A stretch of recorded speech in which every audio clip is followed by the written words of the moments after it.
Hello guys, in this video I'm going to show you how to change the language and the language of the content on the linkedin.com website. But first I just want to mention, don't forget to subscribe to my channel because at 10,000 subscribers I am going to show you my whole YouTube revenue statistics and growth strategy, how to make money online. Now let's jump into it. First of all, open the website on your device and after that tap on the Me button at the top. Click on Settings and Privacy, and after that you should tap on Account Preferences in this left side column of the screen. Go to General Preferences and click on Language. As you can see, the default language is English, but if you tap on it you will be able to choose from a vast variety of other languages, so just simply tap on the relevant one and then the language of the whole app will be updated automatically.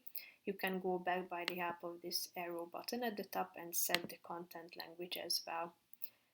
That can be changed by tapping on the change button, and here you can set it. So that's pretty much it for this video guys. See you in the next one. Bye bye.